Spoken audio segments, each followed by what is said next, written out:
Welcome to the latest episode of the Magical Experiments podcast. Today, I thought I would talk about a really interesting subject, which is basically an exploration of how to use edging to cultivate sexual energy for the purposes of sex magic.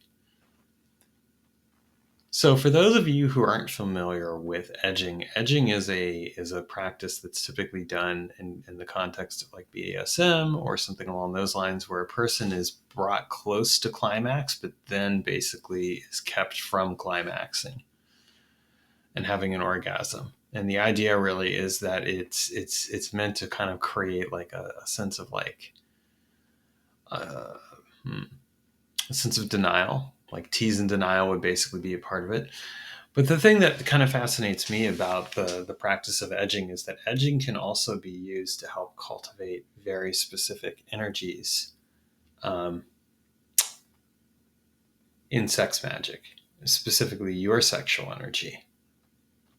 So when we think about edging, it's this practice of arousal. You know, the person is gradually getting aroused, and that arousal is basically being used as a way to help drive their their desire, and it's keeping them in a certain state of frustration until at a certain point the person who's doing the edging basically allows them to have orgasm. But this could last for days or longer. um, and what fascinates me about the practice is how it is basically another form of cultivating energy through that desire for through that desire not being through delayed gratification of that desire, basically.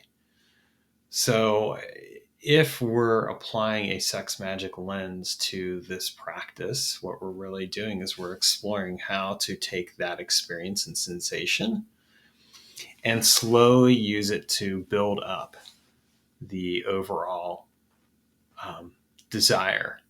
And what I would suggest could be done with this is that you could take this and apply it to like a magical working of some type, where first what you do is you create the circle or sphere, call in the directions, do all that fun stuff. And then what you end up doing afterwards is you have one person who is deliberately stimulating the other person.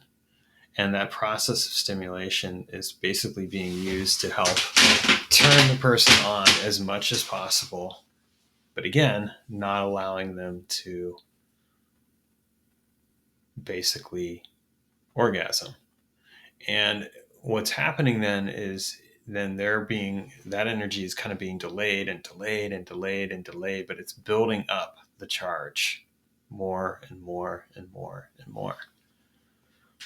What I would suggest is that this could be a really good practice to use with like a magical working, like a sigil working, or it could potentially be used with spirit work. If you're going down the angle of like offering sexual energy as a form of, as an offering, but I think more along the lines of just like, like sigil work, or if you're going to use it for some of a very specific result that you want to shoot for, and you have you basically articulated and worked the magical working, and you've made the act of sex part of it. It's taking that energy and continually cultivating it and holding it back, cultivating and holding it back, cultivating and holding it back, creating this basically this wheel effect, if you will, where it's going to continually raise the energy up and bring it back down. But each time it brings it up a bit more, brings it up a bit more, brings it up a bit more, brings it up a bit more, and creates this overall experience that helps drive the magical working. The key, of course, is that you don't want to do this so much that you get to a point where you never really do anything with the energy. At a certain point, there has to be a release, and that idea of the release is designed to help you go somewhere with it. So if I have so much energy being raised, what am I going to do with it? Where am I going to put it toward? And this is where having some form of symbolism, like a sigil, could be handy because you can have the person keep that in mind, or have the person looking at the sigil. I think I would have the person looking at the sigil while they are being stimulated. And so then it's continually raised and raised and raised and raised and raised and raised and raised. And when the person is finally allowed to go forth, this creates a explosion, pun intended, that essentially propels and generates the results. And this is really a good example of how we can take some kind of quote unquote modern day practices, such as edging, and apply it toward magical work in order to achieve specific results. And where we can take kind of the experience of like the frustration and the denial and the desire, and turn this into rocket fuel for what we're trying to do, or we're intentionally creating a very specific experience around it. And this doesn't have to be done with a partner. You could do this through autoeroticism. With the autoerotic practices, you'd essentially be edging yourself for the purposes of raising that energy up, cultivating it more and more, and then driving it through that practice in order to create a very specific result that helps you achieve what it is you're looking for.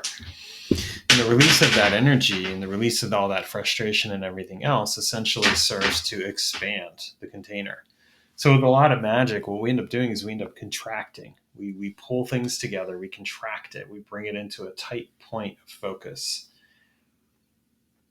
And then when we're ready to release it, we expand it outwards. And so we're expanding that tight point of focus into reality around us, and we're changing reality through through the expansion of the original contraction. This isn't how most people think of magic, but it's something that I've really observed time and again, that when we're doing magical work, we're essentially creating a specific type of tension. That tension represents the desires. It represents the focus of the magician. It represents everything else. It's everything being brought to a certain point, and then it's fully going and expanding outward and basically pushing it outward into the world around us, creating the new result. The new result then is a realization of the magic being turned into reality. And that transformation into reality will overcome the inertia that's there, because basically what we've done is we've taken that purposeful contraction and we've built it up and built it up, built it up, built it up, built it up, and then we've released it. And that expansion then just causes it to flow outward into the universe, creating the desired changes that we're seeking to manifest. This can be a really powerful form of magical work. It can be something that transforms the way you think about things. It is absolutely an essential part of the way that I approach magical work, because the way I look at it is, how can I take this point of concentration and use it to expand and go beyond what I know to discover what I can learn? How can I take it and basically push it outward into the world around us in order to manifest the desired changes that I'm seeking? So when we look at that, it can be a really powerful form of magical work.